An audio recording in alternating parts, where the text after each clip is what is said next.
इसका recorded session आपको मैं भेज दूंगा लिंक पे। ओके, अब देखो, अब वैसे थोड़ा सा ज़्यादा लेट हो गया, आप लेट ज्वाइन किए हो तो भी देख लेते जितना अपन करते हैं।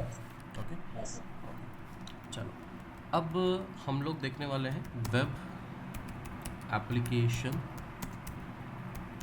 Pen testing. Okay, web application pen testing ये आपको ऑर्गेनाइजेशन लेवल पे भी काम आएगा और आपको बग बाउंटी में भी काम आएगा। ओके, अब जब भी आप किसी भी वेबसाइट पे टेस्टिंग करते हो, ठीक है, जिस भी वेबसाइट पे आप सिक्योरिटी टेस्टिंग करते हो तो दो टाइप की हमेशा टेस्टिंग होती है। पहला है आपका ऑटोमेशन टेस्टिंग, दूसरा है आपका मैनुअल टेस्टिंग। ठीक है, अब बहुत से केसेस में क्या होता है कि ऑटोमेशन टेस्टिंग जो है बग बाउंटी के केस में आपको सिर्फ कुछ पाथ दे सकता है, ठीक है, या फिर कुछ आपको आप यूँ कह लो कुछ आइडियाज़ दे सकता है। ठीक है, आपको यहाँ पे कुछ पाथ दे सकता है, वल्नरेबिलिटीज़ निकाल करके देगा, यानी जो इश्यूज़ है वो आपको ऑटोमेशन टेस्टिंग निकाल करके देगा। लेकिन वो जो इश्यूज़ आपने ऑटोमेशन टेस्टिंग से निकाले हैं उसको आपको मैनुअली प्रूफ करना पड़ता है और आपको मैनुअली एक्सप्लॉइट करना पड़ता है, तब जाके आपका जो बग है वो एक्सेप्टेबल रहेगा। ठीक है, अब देखो, अब अगर आप ऑर्गेनाइजेशन पे जाते हो तो आपको 100% एक्सप्लॉयटेशन की ज़रूरत नहीं पड़ती है। ठीक है, ऐसा ज़रूरी नहीं कि अगर वो आपने बग निकाला तो बग आपको एक्सप्लॉइट करना ही करना है। अगर आप नहीं भी करोगे तो भी वो वल्नरेबिलिटी असेसमेंट में गिना जाएगा। ठीक है, लेकिन बग बाउंटी में क्या होता है, आपको एक्सप्लॉइट करना पड़ता है।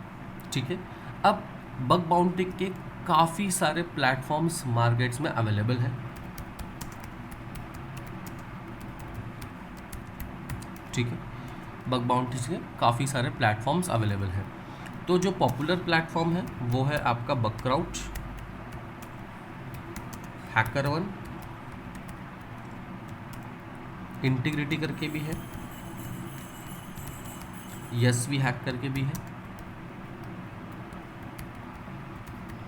ठीक है, ये कुछ पॉपुलर प्लेटफॉर्म हैं, आप चाहो तो रिस्पॉन्सिबल डिस्क्लोजर्स पे भी रिपोर्ट कर सकते हो। ओके, अब देखो, अगर मैं अर्निंग की बात करूं, ठीक है, तो सबसे पहली चीज़ ये होती है कि स्टार्टिंग में जब भी आप टेस्टिंग करते हो, ठीक है, क्योंकि एकदम से अर्निंग इसकी स्टार्ट नहीं होगी, या फिर डिपेंड करता है आप कैसे बग को रिपोर्ट करते हो। ठीक है, आपकी बग की सीवियरिटी कितनी है। ओके, अगर आप बग बाउंटी लेवल पे जाते हो तब आपको प्रॉपर तरीके से एक वेबसाइट को लेकर के टेस्ट करना पड़ता है। ठीक है, अब जैसे कि इसकी एक चेकलिस्ट होती है, क्योंकि जब भी हम लोग web application pen testing perform करते हैं तो हम लोग एक चेकलिस्ट फॉलो करते हैं। ठीक है, जैसे कि वेब की चेकलिस्ट यहाँ पे है क्या, नहीं दिया वेब की, मैं मोबाइल की एज एन एग्जांपल में दिखा देता हूँ आपको। ये देखो, ठीक है, जैसे कि हमारे पास में कुछ लिस्ट ऑफ वल्नरेबिलिटी होती है, टोटल 40-50 लिस्ट ऑफ वल्नरेबिलिटीज़ होती हैं। ठीक है, जिसके अंदर हम लोग वल्नरेबिलिटीज़ को फाइंड करते हैं। ठीक है, और जो भी हम लोग वल्नरेबिलिटीज़ फाइंड करेंगे, जो भी हम लोग वीकनेस फाइंड करेंगे, वो सारी की सारी वीकनेस हम लोग रिपोर्ट करते हैं बग बाउंटी के प्लेटफॉर्म्स को। ओके, अब जैसे कि अगर आप बगक्राउच पे देखते हो, ठीक है, मोस्ट ऑफ द टाइम बगक्राउच पे आपका पोर्टफोलियो भी बनता है अगर आपको हॉल ऑफ फेम्स वगैरह जब भी आपको मिलते हैं तो। बस इतना ही है कि आपको टेस्टिंग करते रहनी पड़ेगी। ठीक है, आपको चेक करते रहना पड़ेगा और आपको कुछ प्राइवेट प्रोग्राम्स भी आते हैं। ओके, जैसे कि यहाँ पे अगर आप पेमेंट्स में देखोगे तो आपको जो भी आपने अब तक की अर्निंग किया है डिपेंड करता है। जैसे कि मैं बहुत सारे प्लेटफॉर्म यूज़ करता हूँ, ठीक है, बगक्राउच के अलावा, तो यहाँ पे अगर आप देखोगे तो बगक्राउच में $350 पे आउट्स है। ठीक है, हैकरवंस में भी और रिस्पॉन्सिबल डिस्क्लोजर्स में भी पे आउट्स होते हैं। तो यहाँ पे बगक्राउच स्टार्टिंग जब आप करते हो तो मैं यही बोलूँगा बगक्राउच पे डायरेक्टली आप जंप मत करो तो बेटर है। ठीक है, आप ज़्यादा से ज़्यादा रिस्पॉन्सिबल डिस्क्लोजर के ही वेबसाइट को टारगेट करो।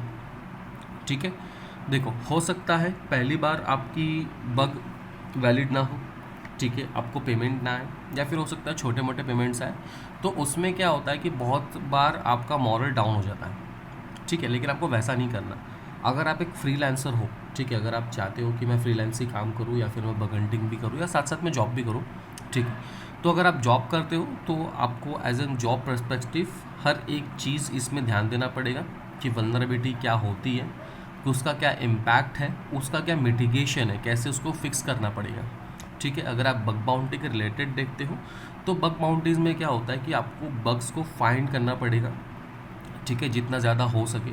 आप जितना ज़्यादा बग्स फाइंड करोगे, आप जितना ज़्यादा रिपोर्ट्स करोगे, उतना ज़्यादा चांसेस होता है। जैसे कि हम लोग किसी ऑफिस में 8 घंटे काम करते हैं, तो वही 8 घंटे आप कितने बग्स फाइंड करते हो वो डिपेंड करता है, ठीक है, क्योंकि बग फाइंडिंग करना 5 मिनट या 10 मिनट या फिर 2 घंटे या 3 घंटे में नहीं मिलता। हाँ, मिल सकता है, डिपेंड करता है कि आपने कौन सा बग फाइंड किया है, ठीक है। लेकिन अब तक का एक्सपीरियंस में अगर आपको बताऊं तो बग बाउंटी में जब आप बाउंटीज़ निकालते हो तब आपको प्रॉपर तरीके से फोकस करना पड़ता है कि आप कैसे वल्नरेबिलिटीज़ निकाल रहे हो, ठीक है। स्टार्टिंग में हो सकता है कि मैं आपको जितना पढ़ा रहा हूँ आप उतना ही करोगे, लेकिन जैसे ही आपको जैसे आप टेस्टिंग करोगे, जैसे आप और उनके URLs वगैरह चीज़ें देखोगे, वैसे वैसे आपको जो है वो परम्यूटेशंस कॉम्बिनेशन समझ में आएंगे।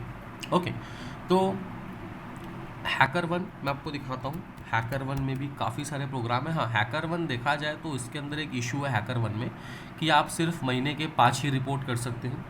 अगर उसमें से वैलिड रहा तो ठीक है, वरना आपको नेक्स्ट मंथ ही करना पड़ेगा। ये एक इसमें डिसएडवांटेज है। अभी इन्होंने कुछ चेंजेस लाए हैं तो देखना पड़ेगा, ठीक है, क्योंकि पहले के इसके जितने भी चीज़ें सब उसी पे बेस पे कि आपको ज़्यादा टेस्टिंग करने को नहीं मिलता था। अगर मैं HackerOne के प्रोग्राम्स में जाता हूँ,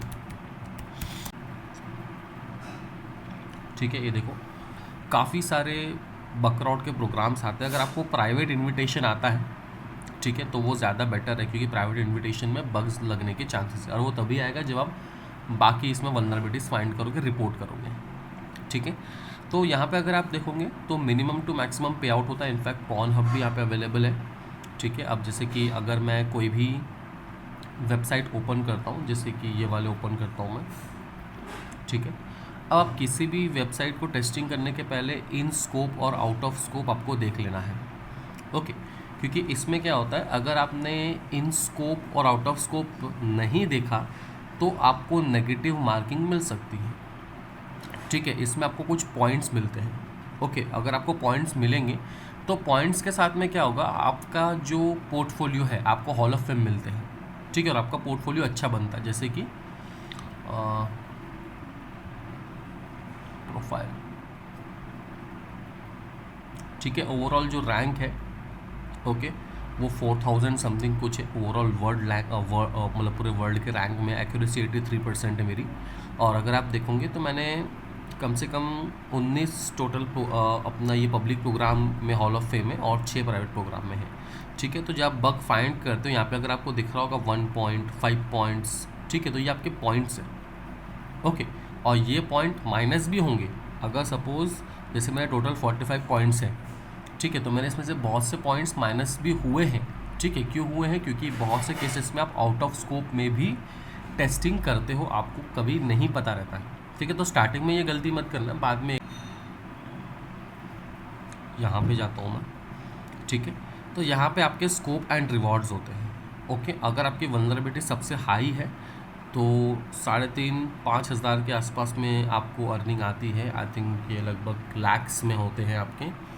मे बी एसक्यूएल इंजेक्शन और एक्सेस के ही आपको ज़्यादा से ज़्यादा मिलते हैं। जैसे कि अगर आपको 3,500 इंटू 85 करोगे तो लगभग 3 लाख के आसपास आपका आता है, ठीक है। डिपेंड करता है आप कितना ज़्यादा उसको अचीव करते हो, ठीक है। लेकिन स्टार्टिंग में आप अगर देखोगे तो आपको P4 मिलने के चांसेस हैं, ठीक है। क्यों P4 मिलने के चांसेस है? क्योंकि अभी आप शुरुआत कर रहे हो, ठीक है। शुरुआत में आप हो सकता है कभी लो वल्नरेबिलिटीज़ आप निकालो, और जैसे जैसे आपने वल्नरेबिलिटीज़ निकाली, अगर आप P3 भी निकालते हो या P2 भी निकालते हो, अगर P3 भी निकाल लिया तो भी कोई दिक्कत नहीं है, आपको $1,000 तक के पेमेंट मिलता है, ठीक है।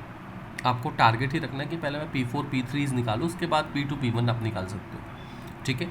अब टारगेट के बारे में समझ लो कि टारगेट कौन सा है, क्या वो ई-कॉमर्स है, ठीक है, क्या वो पेमेंट गेटवे है, कौन सा टारगेट है, आप उस चीज़ को समझ सकते हो, ठीक है।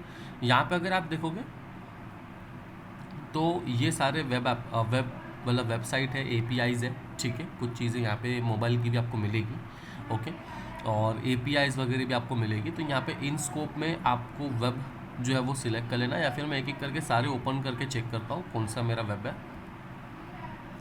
ठीक है, देखो ये वाला मेरा वेब है, ये तो 404 नहीं काम कर रहा, ये APIs होंगे मेरे।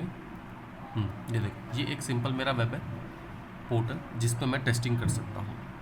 ठीक है, तो इसके अंदर में भी इंस्टेंसेस दिखा रहे हैं। आई थिंक ये क्लाउड बेस्ड है। ठीक है, इनका क्लाउड वाला वर्जन है, ये स्टोरेज DNS IAM वगैरह दिखा रहा है। तो यहाँ पे अगर आप देखोगे तो आप इसको टेस्ट कर सकते हो। ठीक है, लेकिन आउट ऑफ स्कोप में जाओगे तो ये कुछ वल्नरेबिलिटीज़ के नाम भी हैं। ठीक है, कुछ ऐसी वल्नरेबिलिटीज़ है जो आपको रिपोर्ट नहीं करनी है। ओके, अगर आप रिपोर्ट करते हो तो फिर माइनस में मार्किंग है, वरना आपको कोई ना कोई वैलिड बग अगर आपका है तो फिर आपको वो एक्सेप्ट किया जाएगा। ठीक है, कुछ कुछ बग डुप्लीकेट भी होते हैं। डुप्लीकेट यानी अगर सपोज़ किसी और हैकर ने ऑलरेडी बग निकाल चुका है और फिर आप अगर उसके ऊपर बग निकाल रहे हो तो वो आपको डुप्लीकेट दे सकता है।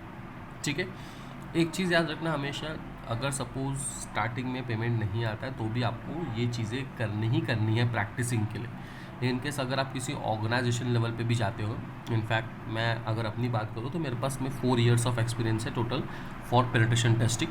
ठीक है, करेंटली मैं वर्क कर रहा हूँ। तो ऑर्गेनाइजेशन लेवल पे भी अगर आप जाओगे तो आपका इसके अंदर प्रैक्टिस काफ़ी अच्छे से होती है, प्लस आपका पोर्टफोलियोज़ अच्छे से बनता है। ठीक है, आउट ऑफ स्कोप यानी ये जितने भी चीज़ आपको दिख रही हैं, जितने भी URLs दिख रहे हैं यहाँ के, वो आपको टेस्ट नहीं करना है। ठीक है, हो सकता है ये URLs आपको इसके अंदर भी मिले, तो वो एक बार आपको चेक कर लेना जो सब डोमेन्स हैं। ठीक है, सब डोमेन्स क्या होते हैं वो आगे बताऊँगा, वो आपको टेस्ट नहीं करने हैं। प्लस ये जो वल्नरेबिलिटीज़ है ये आपको टेस्ट नहीं करनी है। इसके अलावा अगर आप टेस्ट करते हो तो आप रिपोर्ट कर सकते हो। ठीक है, कभी कभी ये जो वल्नरेबिलिटीज़ के टेस्टिंग की चीज़ें वो नीचे भी दी जाती है। ठीक है, हमें वहाँ पे हमेशा देखना पड़ता है कि क्या क्या है, और कभी कभी यहाँ पे आपको क्रेडेंशियल मिलते हैं। ये क्रेडेंशियल आपके यूज़ में आते हैं जब आपको लॉगिन और पासवर्ड अगर आपको चाहिए तो कुछ कुछ केसेस में आप क्रेडेंशियल्स मांग सकते हो। जैसे मैं गेट क्रेडेंशियल करूँगा तो या तो वो टाइम लेगा, अगर उसके पास में ऑलरेडी है तो वो आपको असाइन कर देंगे। ठीक है, जैसे कि मैंने क्लिक किया तो यहाँ पे देखो मुझे एक क्रेडेंशियल यहाँ पे मिल चुका है। ठीक है, तो एक्सेस विद कूपन कोड्स बोल रहा है वो। ठीक है, तो ये जो है मैं वही क्रेडेंशियल यूज़ कर सकता हूँ लॉगिन पासवर्ड्स के लिए।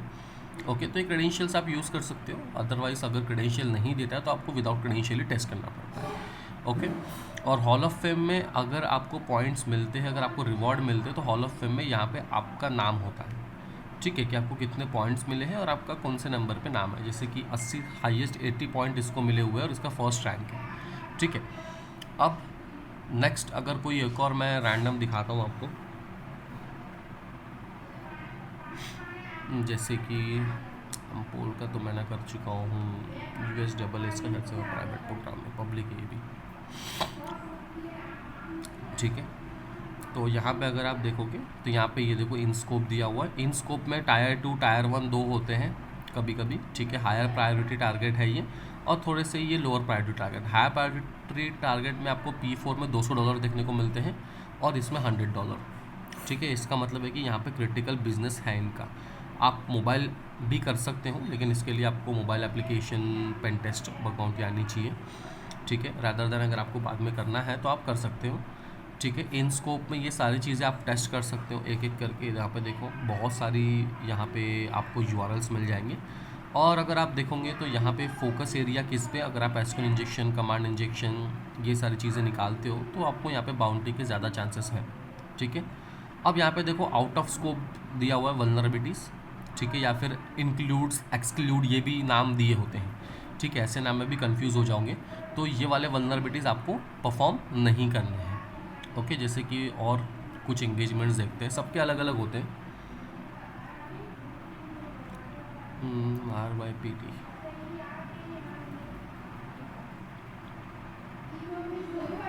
ये देखो यहाँ पे तो ऊपर में दिया हुआ है सब, और नहीं, ये अवर टॉप सबमिटेड वल्नरेबिलिटी नहीं, ये नहीं है। नीचे जाते हैं, ये देखो आउट ऑफ स्कोप वल्नरेबिलिटी यहाँ पे ऊपर में दिया हुआ है, कुछ कुछ नीचे में दिए होते हैं। ठीक है, तो यहाँ पे भी अगर आप देखोगे तो यहाँ पे भी टायर 1, टायर 2, टायर 3 के हिसाब से है, ये आउट ऑफ स्कोप है। ओके, तो हमेशा आगे पीछे होता है इनका, ज़रूरी नहीं है कि एक ही इसमें कंटिन्यू रहेगा। ठीक है, आई थिंक यहाँ पे भी अगर मैं जाता हूँ पॉनअप पे भी आपको दिखेगा। ठीक है, इनके पास भी टायर 1, टायर 2, टायर 3 है, बाकी ये आउट ऑफ स्कोप है, ये आपको टेस्ट नहीं करना है। ठीक है, अब ये जो स्टार मार्क है ये क्या है? ठीक है, अगर आप यहाँ पे देखोगे तो pornhub.com आप टेस्ट कर सकते हो, लेकिन ये स्टार मार्क क्या है? स्टार मार्क का मतलब ये है कि आप इसके सब डोमेन्स टेस्ट नहीं कर सकते हो। अगर यही स्टार मार्क यहाँ पे होता, ये देखो यहाँ पे है, इसका मतलब है कि ट्यूब 8 से जुड़े जितने भी URLs है सबको टेस्ट करना है। ये आपका एक प्लस पॉइंट है, क्योंकि यहाँ पे क्या होता है, यहाँ पे वल्नरेबिलिटीज़ मिलने के चांसेस ज़्यादा है, बाउंड्रीज मिलने के चांसेस ज़्यादा है, क्योंकि इसके काफ़ी सारे सब डोमेन्स होते हैं। ठीक है, सब डोमेन्स यानी क्या, जैसे कि यहाँ पे देखो pornhub.mainhub.com, तो ये जो mainhub.com है ये आपका डोमेन है, इसके पहले जो लगता है pornhub ये आपका सब डोमेन है। ठीक है, वैसे ही ये जो स्टार है इसका मतलब है कि tube8.com के पहले जितने भी नाम लगेंगे वो सब डोमेन्स होंगे। ठीक है, तो वो आप टेस्ट कर सकते हो, लेकिन आउट ऑफ स्कोप में यहाँ पे pornhub के बाद में जो है वो टेस्ट नहीं कर सकते हो। हाँ, यहाँ पे अगर दिया हुआ है तो टेस्ट करो, लेकिन उसके साथ में यहाँ पे स्टार है, इसका मतलब आप कुछ भी टेस्ट नहीं कर सकते उसके अलावा।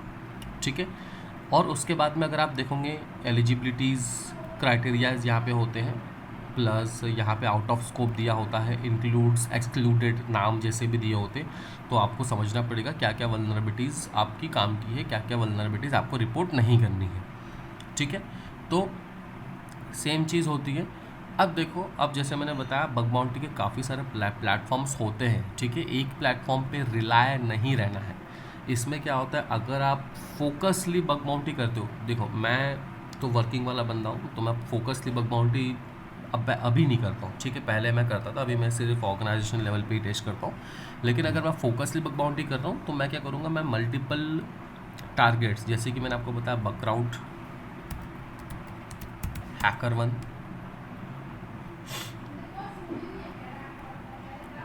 देन उसके बाद में यशवी हैक,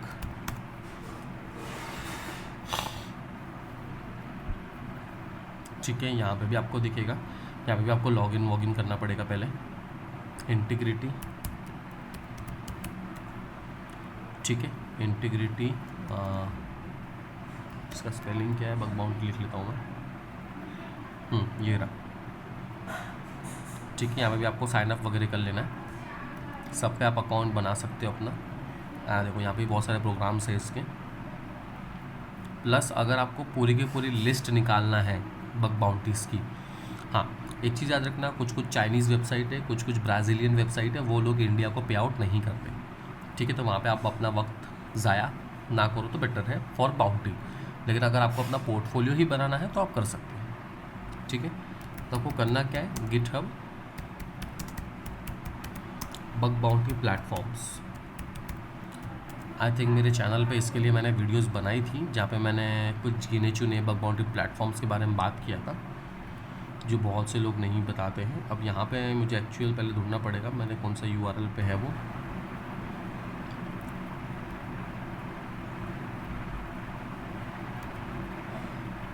यही वाला है, फर्स्ट वाला ही। ठीक है, बाकी सबको मैं बंद करता हूँ। ठीक है, ये वाला URL है। अब यहाँ पे अगर आप देखोगे तो काफ़ी सारे बग बाउंटीज़ के प्रोग्राम्स हैं। ठीक है, Switzerland, Brazil, USA, Japan. Okay, अब यहाँ पे क्या करना है, ये जो आपको लिंक्स दिख रहे हैं, ठीक है, कुछ कुछ इसमें लिंक्स नहीं है तो कोई दिक्कत नहीं है, आप डायरेक्ट यहाँ से क्लिक कर सकते हैं, जिसमें लिंक है आप उसको प्रोग्राम लिंक पे क्लिक करो। ठीक है, मैं आपको एक एक करके कुछ कुछ चालू करके दिखाता हूँ किस प्रकार से है।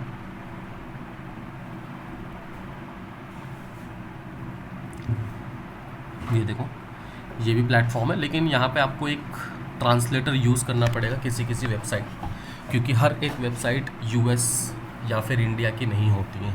ठीक है, इनफैक्ट अगर आप बगक्राउड पे भी जाओगे तो काफ़ी सारी ऐसी वेबसाइट्स मिलेगी जो आपको ब्राज़ील की, ठीक है, फ्रांस की, तो उनके लैंग्वेज में होती है। जैसे कि अगर आप देखोगे तो ये ब्राज़ील की है, तो हो सकता है कि इसके जितने भी प्रोग्राम्स हैं सब ब्राज़ील लैंग्वेज में।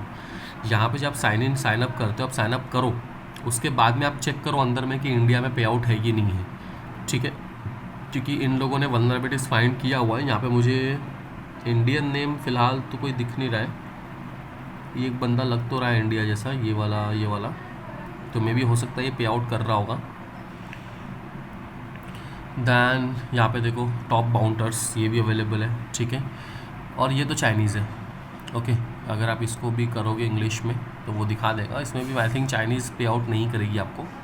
ओके, इंडिया सपोर्ट्स वाले पे आउट करेंगे, चाइनीज़ तो पे आउट नहीं करेगी। ठीक है, कोबाल्ट है, यहाँ पे भी अगर आप देखोगे तो बग बाउंटी ऐसे करके है। ठीक है, बग क्राउड तो हमने ऑलरेडी देख चुके हैं। ओके, बग बेस करके भी है, दैन उसके बाद में बग रैप करके भी है, काफ़ी सारे प्रोग्राम्स हैं। ठीक है, आपको बाउंड्रीज इसमें मिलनी है अगर आप फोकसली हर एक पे अलग अलग टेस्टिंग करते हो तो। जैसे कि यहाँ पे भी अगर आप देखोगे कोड फॉर एरिना, यहाँ पे भी आपको बाउंड्रीज वगैरह मिलती हैं जो आप रिपोर्ट सबमिट करते हो। ठीक है, फिर उसके बाद में क्राउड वॉर्म करके है, फिर उसके बाद में आपका साइबर आर्मी करके है। ठीक है, ये पैलेस्टीन का है, नहीं ये स्टैंड विद पैलेस्टीन लिखा हुआ, आई थिंक ये मे बी यूरोप समथिंग का होगा, देखना पड़ेगा। ठीक है, जहाँ का भी है तो जो भी है आप इसको टेस्ट कर सकते हो। इसमें किसी इसमें गिने चुने ही प्रोग्राम्स होंगे। ठीक है, किसी में ज़्यादा प्रोग्राम्स होंगे, डिपेंड करता है। ओके, तो यहाँ पे अगर आप जाओगे गिटहब के यूआरएल्स पर आपको काफ़ी सारे बग बाउंड्रीज़ के प्रोग्राम्स मिलेंगे।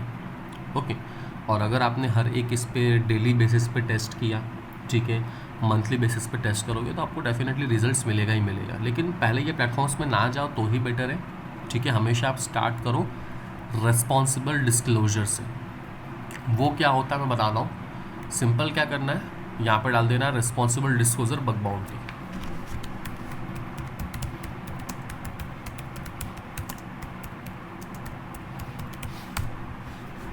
ठीक है, ये देखो HackerOne बग क्राउड तो आएगा, उसके अलावा काफ़ी और वेबसाइट्स आती है जैसे कि मॉली, ठीक है, एक्सक्वायर, ओपन मनी जिसमें मैंने पिछली बार किया था। तो इन लोगों को वल्नरेबिलिटी रिपोर्ट जो करना है वो उनके प्लेटफॉर्म पे नहीं करना होता, इनको मेल करना पड़ता है। जैसे कि अगर आप देखोगे तो यहाँ पे भी आपको दिया हुआ है टारगेट कौन सा है। ठीक है, कौन से यूआरएल पे आपको करना है। उसके बाद आपको ईमेल्स में क्या क्या चीज़ें लिखनी है, क्योंकि जब आप ईमेल करोगे इनको ये वाले ईमेल पे करना है security@bankopen.co। इस पर आपको इनकी वल्नरेबिलिटीज़ ईमेल करनी पड़ेगी, आपने क्या निकाला है विथ मोबाइल नंबर। ठीक है, प्रोग्राम से कुछ रूल्स है। ठीक है, उसका कुछ रिवॉर्ड है, कब तक क्या रिवॉर्ड मिलेगा, क्या क्या वल्नरेबिलिटीज़ आप फाइंड कर सकते हो, क्रिटिकल, हाई, मीडियम, लो। ठीक है, एक्सक्लूजन्स में क्या है, एक्सक्लूजन्स मतलब यही होता है, ये सेम आपको वर्ड देखने को मिलेगा इसमें बग क्राउड में कि ये आपको नहीं करना है टेस्ट। ठीक है, ये वल्नरेबिलिटीज़ आपको टेस्ट नहीं करना है, आपको अगर आप करते हो तो वैलिड नहीं रहेंगे। ठीक है, तो ये सारी चीज़ें जो है वो दी होती है रिस्पॉन्सिबल डिस्क्लोजर पे, और इसमें आपको ईमेल पे करना पड़ता है इनको रिपोर्ट। ठीक है, वैसे ही अगर आप देखोगे तो बहुत सारी वेबसाइट्स हैं, जैसे कि अगर मुझे ई कॉमर्स करना है तो मैं क्या करूँगा, आगे ई कॉमर्स भी लगा सकता हूँ। ठीक है, ये देखो टेज़ा पे ये पेमेंट गेटवे हैं, मॉली करके हैं, रॉक टैलेंट करके हैं, मिलर लेट करके कुछ ई कॉमर्स आपको यहाँ पे दिख जाएंगे। ठीक है, काफ़ी सारे यहाँ पे आपको प्रोग्राम्स हैं। ओके, ये प्रोग्राम्स पे आप टेस्टिंग कर सकते हैं। ठीक है, तो आज के लिए इतना ही। अभी कोई डाउट है आपको? सर ओके, चलो ठीक है। आपको रिकॉर्डेड सेशन स्काइप पे मैं आपको एक लिंक में भेज दूंगा ड्राइव पर डाल के, क्योंकि एक्चुअली आपका स्काइप में आवाज़ नहीं आ रही है। कल देखते हैं अगर फिक्स हो जाता है तो, वरना फिर अपन इसमें ही सेशन ले लेंगे। ठीक है।